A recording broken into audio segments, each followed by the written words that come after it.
Hello and welcome. My name is Alan and we are back with more notable names in Arab American history. As you can see on the screen, we are looking at Edward Said.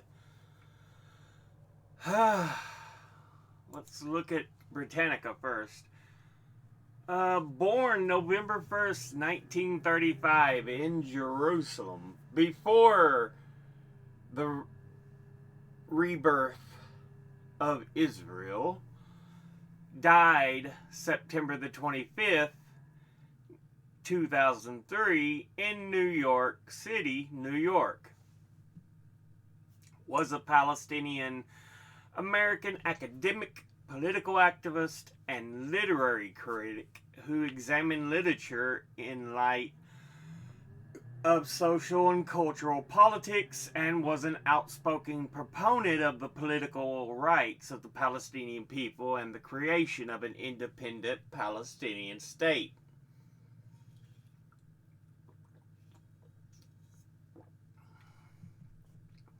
So yeah.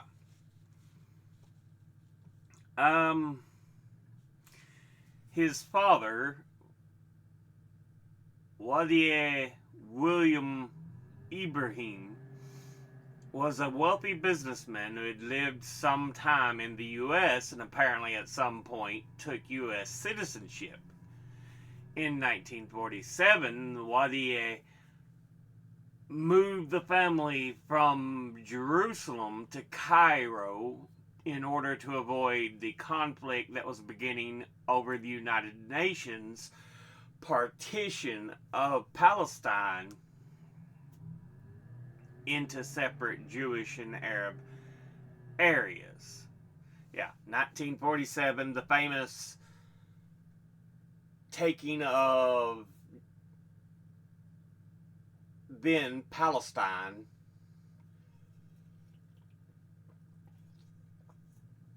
and say we want to reinvent Israel. And so they force into existence a nation that had been long gone for a long time.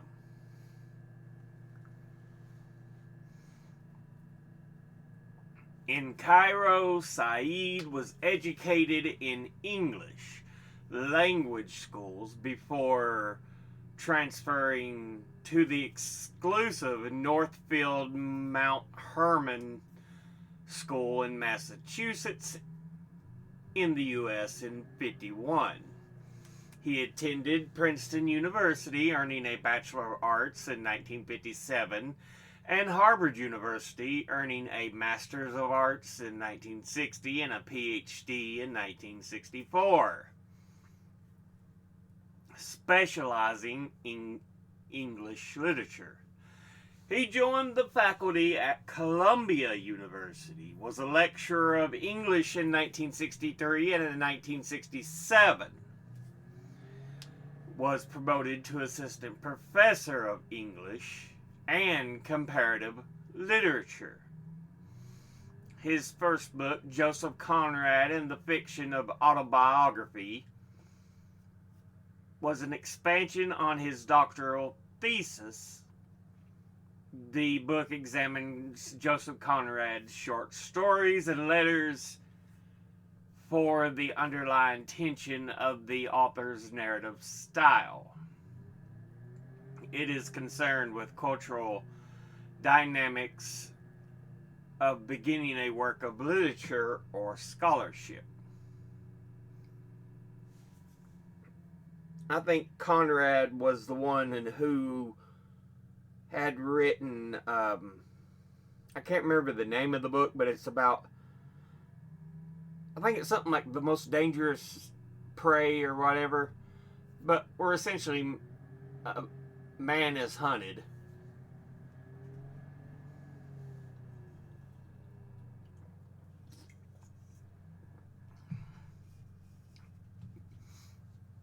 Said was promoted to full professor in 1969, received his first several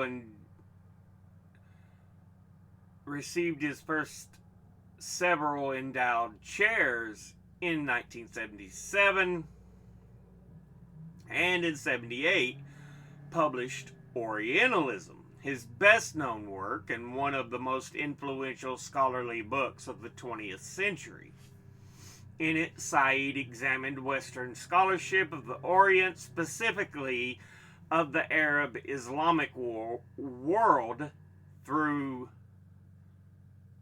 though he was an Arab Christian, and argued that early scholarship by Westerners on the region was biased and projected a false and stereotyped vision of otherness on the Islamic world that facilitated and supported Western colonial policy. Although he never taught any courses on the Middle East, Said wrote numerous books and articles in his support of Arab causes and Palestinian rights. He was especially critical of the U.S. and Israeli policy in the region, and this led him into numerous, often bitter polemics with supporters of those two countries. He was elected to the Palestine National Council, the Palestinian legislature, in exile in 1977, and though he supported a peaceful resolution of the Israeli-Palestinian conflict, he became highly critical of the Oslo peace process between the Palestine Liberation Organization and Israel in the early 1990s. His books about the Middle East include The Question of Palestine in 1979, Covering Islam, How the Media and Experts Determine How We See the Rest of the World, 1981, Blaming the Victims, Spurious Scholarship and the Palestinian Question, 1988, The Politics of Dispossession, 1994, and Peace and Its Discontents, Essays on Palestine in the Middle East Peace Process, 1995. Other notable books he has: The World, the Text, and the Critic, 1983, Nationalism, Colonialism, and Literature, Yeats and Decolonization, 1988, Musical Elaborations, 1991, and Culture and Imperialism, 1993, and had an autobiography, Out of Place, in 1999. So yeah,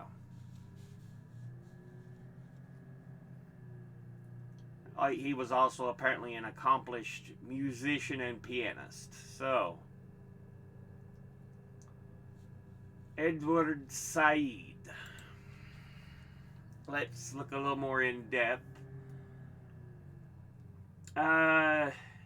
He was born Edward Wadieh Said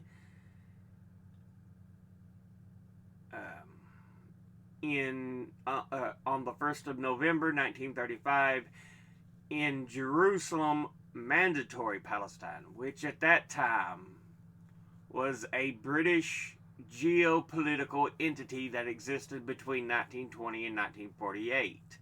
Because remember, at the end of the First World War in 1918, up until that point, what had possessed ownership of Palestine was the Ottoman Empire. But it crumbled after the First World War. Thus, Palestine was taken control of by Britain.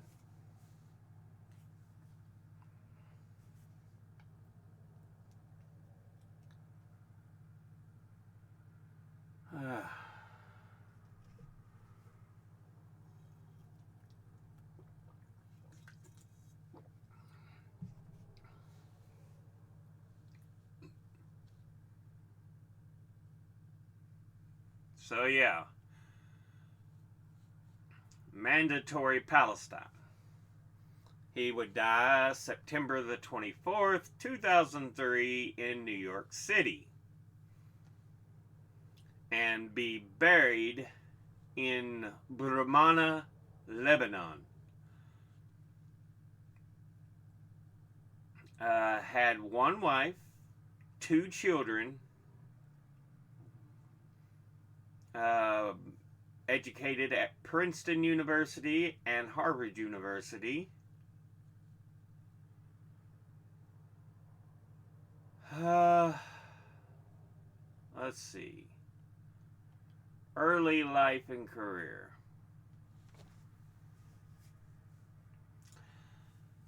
His family was Palestinian Christians that were in the city of Jerusalem, where Said himself was born. And the city of Jerusalem itself under British mandate for Palestine.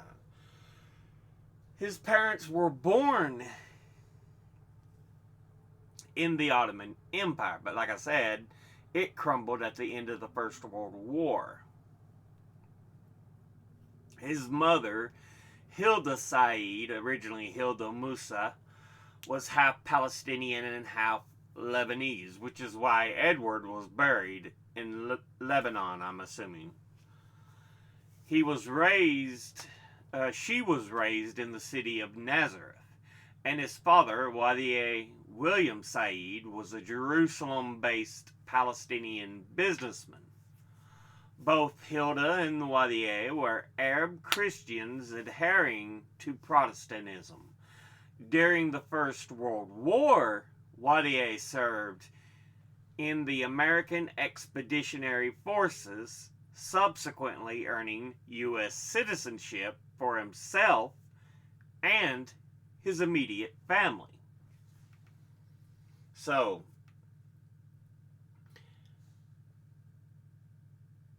before he's even born, he has the guaranteed right of American citizenship.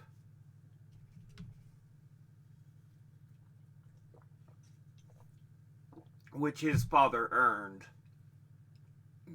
serving U.S. military forces. In 1919, Wadieh and his cousin established a stationery business in Cairo, Egypt. In other words, paper.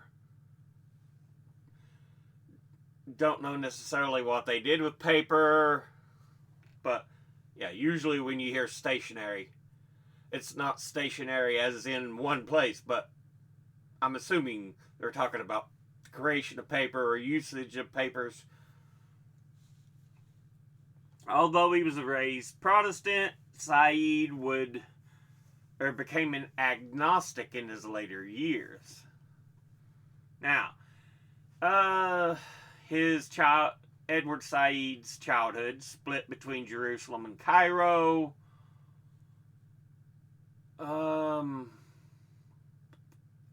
So, Palestine, Egypt, back and forth.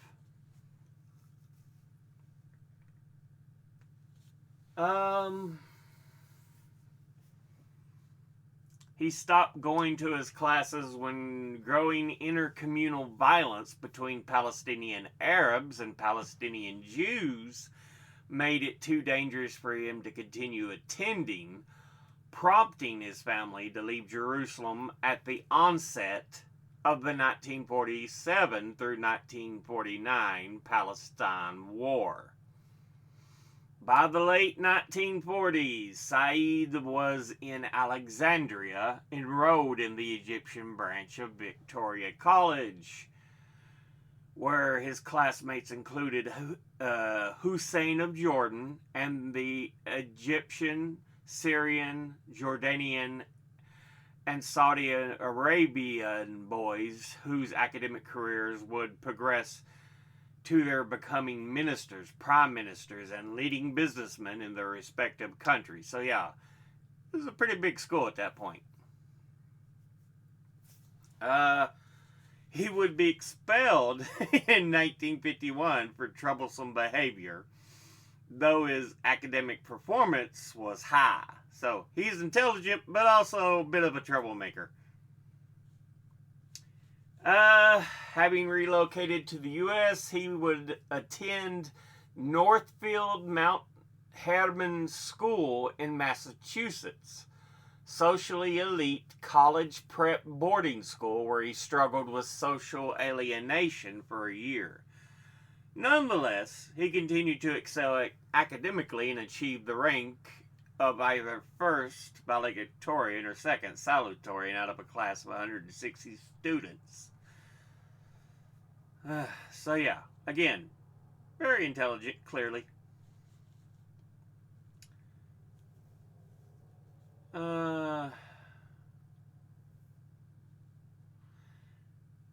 In retrospect, he viewed being sent far from the Middle East as a parental decision, much influenced by the prospects of deracinated people like us, the Palestinians, being so uncertain that it would be best to send me as far away as possible.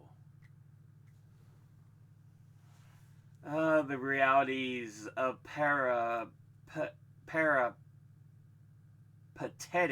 life, of interwoven cultures, of feeling out of place, and of feeling homesickness so affected him that themes of dissonance feature in the work and worldview of the academic Said.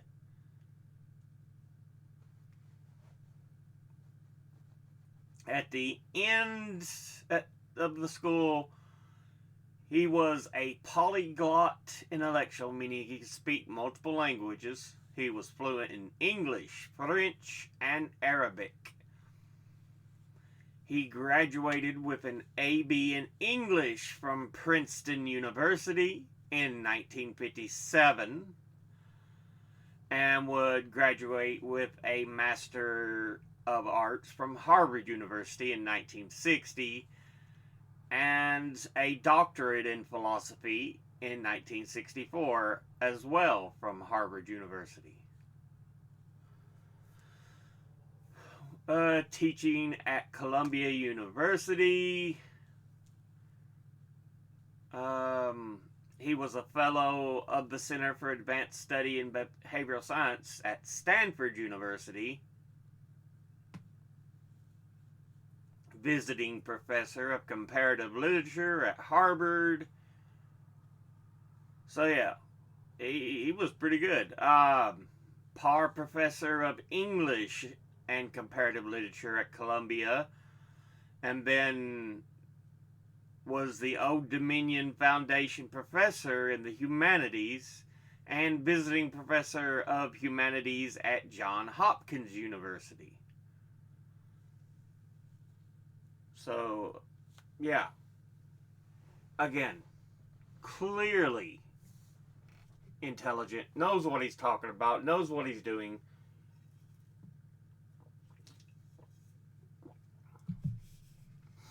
Visiting professor at Yale University, lecturing at more than 200 other universities in North America, Europe, and the Middle East.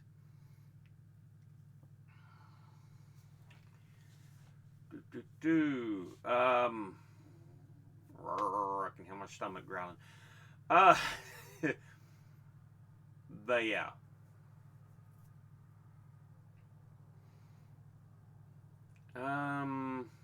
Said frequently researches the term and concept of cultural archive, especially in his book Culture and Imperialism from 1993.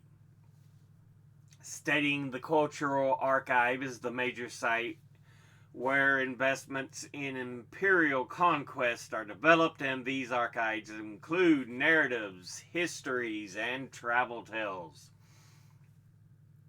Said emphasizes the role of Western imperial project in the disruption of cultural archives and theorizes that disciplines such as comparative literature, English, and anthropology can be directly linked to the concept of empire. Joseph Conrad. Heart of Darkness, I think, is the book I was trying to think of. Yeah, Heart of Darkness. But yeah, that's when he was talking about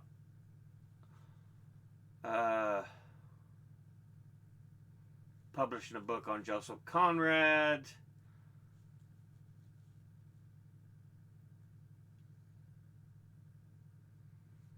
Orientalism is a book that is often considered his magnum opus. And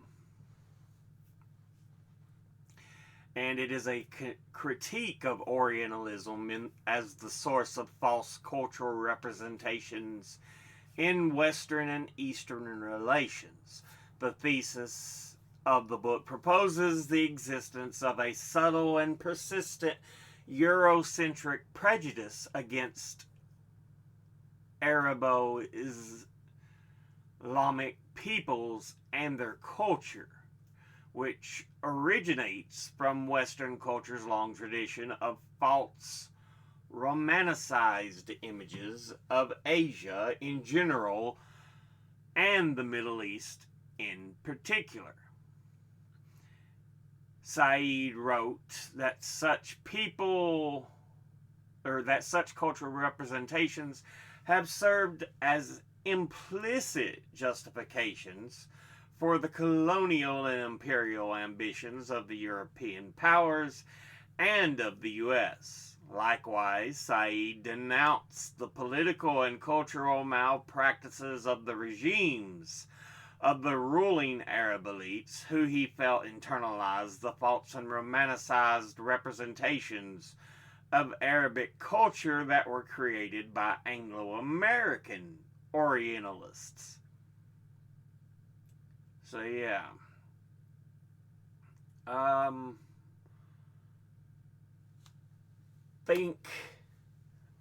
They're showing a picture here. Cover of the book. Detail from the 19th century Orientalist painting, The Snake Charmer. So you often think about, snake charming is one, the snake moving according to the music and everything. But yeah, it's that kind of ideology which it's like, oh, look at this. This is a magical place for this and that, and it should be conquered to civilize it. Who says we're the civilized people in the West? I know plenty of uncivilized Westerners. But anyway.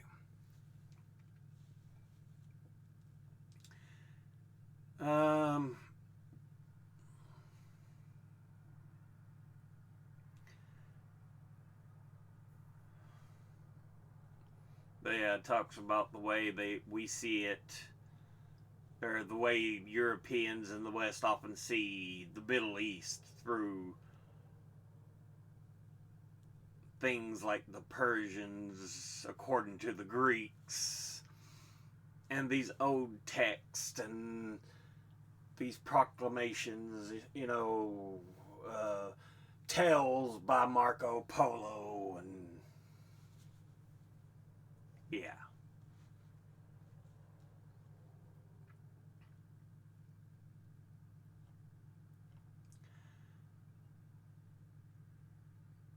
In the Academy, Orientalism became a foundational text for the field of post-colonial studies. For what the British intellectual Terry Eagleton said is the book's central truth, that demeaning images of the East and the imperialist incursions into its terrain have historically gone hand in hand.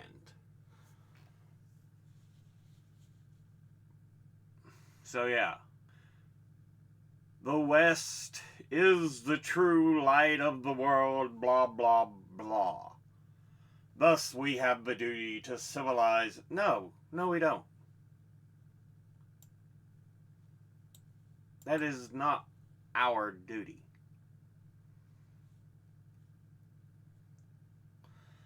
And if you truly look,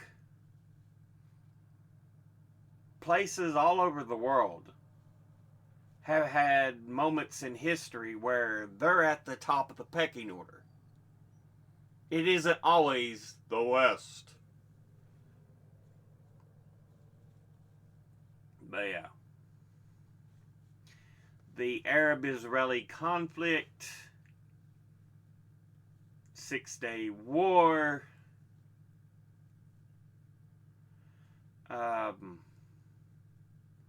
Said would become a public intellectual when he acted politically to counter the stereotype misrepresentations, factual, historical, and cultural, with which the American news media explained the Arab-Israeli conflict. Reportage divorced from the historical realities of the Middle East in general, and from Israel and the Palestinian territories in particular.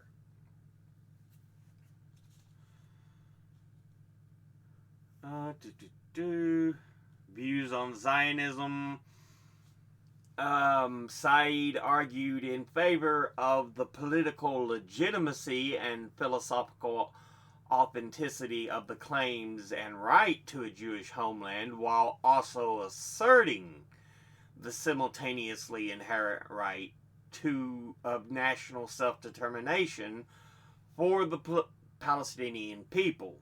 He also characterized Israel's founding as it happened, the displacement of Palestinian Arabs that accompanied it, and the subjugation of the Palestinians in the Israeli-occupied territories as a manifestation of Western-style imperialism. So, yeah.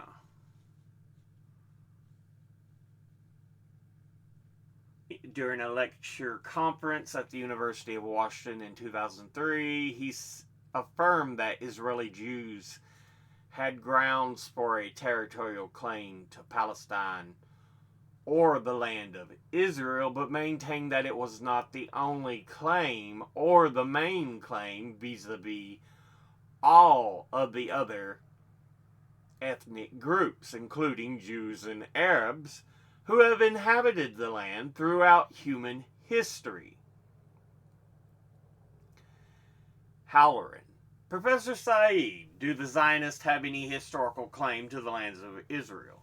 Said, of course, but I would not say the Jewish claim or the Zionist claim is the only claim or the main claim. I say that it is a claim among many others. Certainly the Arabs have a much greater claim because they have a longer history of inhabitants, of actual residents in Palestine than the Jews did. If you look at the history of Palestine, there's been some quite interesting work done by biblical archaeologists. You'll see that the period of actual Israelite, as it was called in the Old Testament, dominance in Palestine amounts to about 200 to 250 years. But there were Moabites, there were Jebusites, there were Canaanites, there were Philistines, there were so many other people in Palestine at the time, and before and after, and to isolate one of them and say, that's the real owner of the land, I mean, that is fundamentalism, because the only way you can back it up is say, well, God gave it to us. So I think the people who have the history of residence in Palestine for a certain amount of time, including Jews, yes, and of course the Arabs have a claim. But this is very important. I don't think any claim, nobody has a claim that overrides all the others and entitles that person with that so-called claim to drive people out. So, yeah. Israelites can say they live there. They have just as much claim as anyone else whose people live there for an extended period. But so do the Arabs, Palestinians, Canaanites, Moabites, Philistines. I mean, anybody.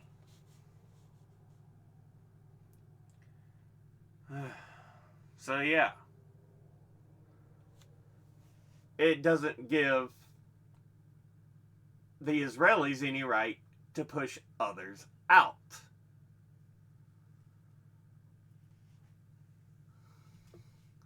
It don't matter if you want to say that, oh, God gave it to us. It don't mean a damn thing.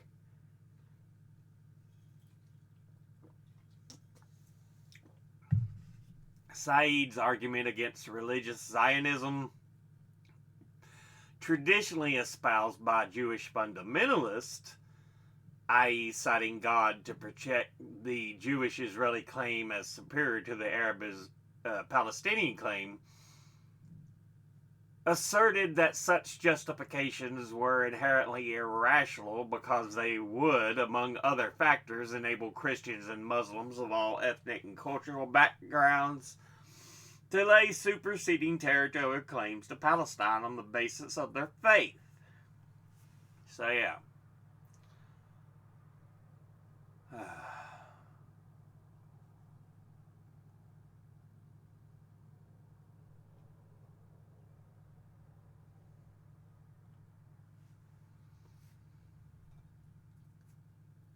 Talks about a number of things. The Lebanon stone throwing incident.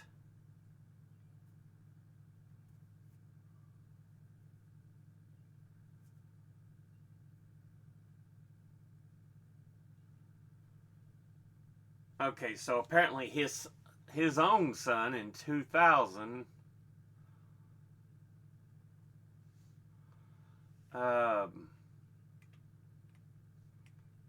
with his son in 2000, he was photographed throwing a stone across the blue line Lebanese-Israel border, which the image elicited so much political criticism about his action, demonstrating an inherent personal sympathy with terrorism. And in Commentary magazine, the journalist Edward Alexander labeled Said as the professor of terror for aggression against Israel. He threw a stone across a so-called border.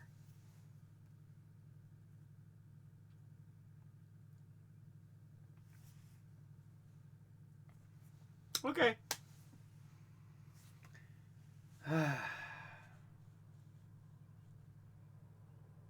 Yeah. At an Israeli guardhouse across the blue line Lebanese-Israeli border.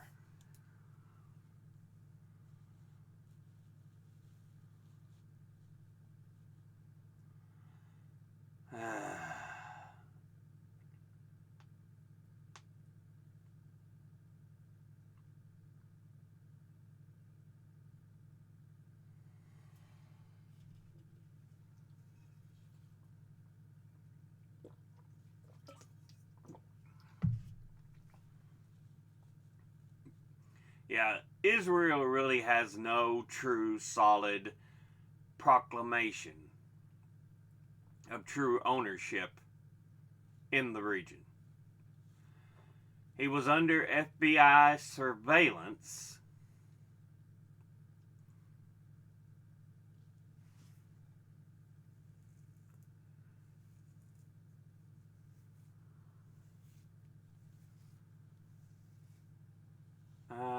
Let's see. Said's founding of the group Palestinian National Initiative, as well as other international political activities concerning Palestine, were noticed by the U.S. government, and Said came under FBI surveillance. which became more intensive after 1972. Yeah, people who try to speak up for rights and freedoms, they often get surveilled by CIA, FBI. Think Dr. King. Think here, Edward Said. He's not calling for violence. Dr. King didn't call for violence, but oh, let's take them and carefully watch them because they're radical. No, they're trying to talk you into common sense and say, look, we need to treat people properly, kindly.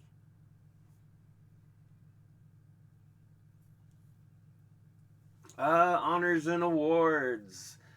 The Baldwin Prize by Harvard University twice received the Lionel Trilling Book Award, the Wellick Prize of American Comparative Literature Association, the inaugural Spinoza Lenz Prize, the Lannan Literary Award for Lifetime Achievement in 2001, Prince of Asturias Award for Concord in 2002, first U.S. citizen to receive the Sultan Owais Prize for Cultural and Scientific Achievements, and his autobiography, Out of Place, was given 3 awards: the 1999 New Yorker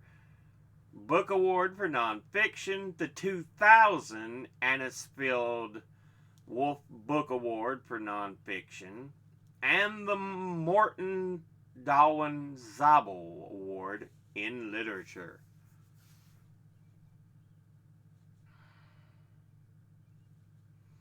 He would die at the age of 67 in New York City on the 24th of September 2003 after a 12-year struggle with chronic lymphocytic leukemia.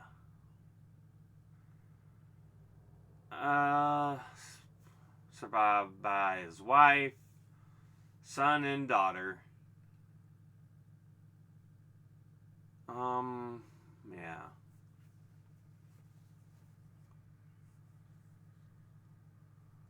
He was buried in Brumana Jabal, Lebanon.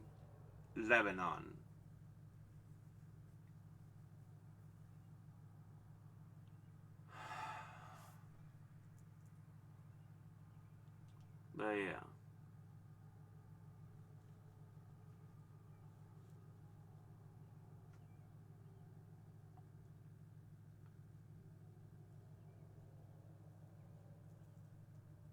But yeah, Edward Said.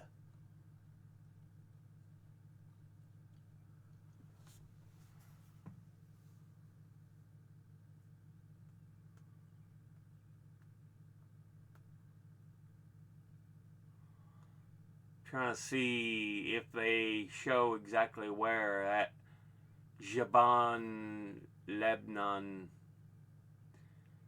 place is. If it's in the blue, maybe it's further up in Lebanon, because the way Israel's such an aggressive terrorist force, yeah, they probably already taken over that particular area and destroyed gravestones and stuff. I wouldn't be surprised. The barbarians they are.